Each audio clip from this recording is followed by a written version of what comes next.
اسرائیلی jail سے سرنگ بنا کر فرار ہونے والے تمام 6 فلسطینیوں کو اب اسرائیلی فورسز نے اپنی حراست میں لے لیا ہے۔ اسرائیلی فوج نے بتایا کہ 2 ہفتے قبل اسرائیلی جیل سے فرار ہونے والوں میں سے آخری 2 فلسطینی قیدیوں کو اتوار کی صبح دوبارہ گرفتار کر لیا گیا ہے۔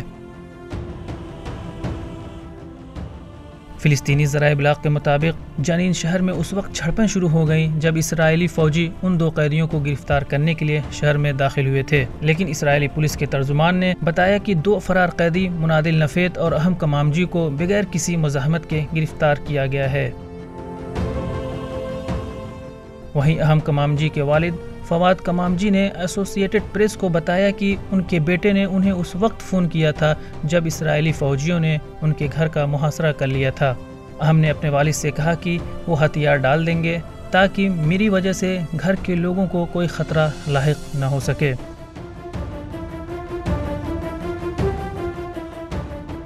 واضح رہے کہ 6 ستمبر کو اسرائیلی جیل سے فلسطینی قیدیوں کے فرار ہونے کے بعد سے ہی اسرائیلی فورسز نے بڑے پیمانے پر کارروائی شروع کی۔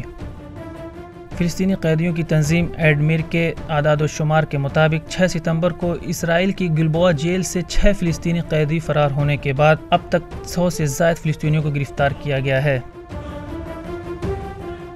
لاپتہ فلسطینی قیدیوں کی تلاش کے دوران اسرائیلی فورسز نے جنین شہر کے علاقے میں ان کے اہل خانہ کے خلاف بھی چھاپے مارے۔ فلسطینیوں نے غزہ شہر میں اس وقت مٹھائیاں تقسیم کیں جب اسرائیل کی ایک ہائی سیکورٹی جیل سے 6 فلسطینی قیدیوں کے فرار ہونے کی خبریں سنیں۔ فلسطینیوں کے لیے کئی مہینوں تک اسرائیلی جیل میں سرنگ کھود کر فرار ہونے والے 6 قیدی ہیرو ہیں، لیکن اسرائیل کے لیے وہ ایک ملزم ہیں۔ Bureau report ETV Bharat Urdu.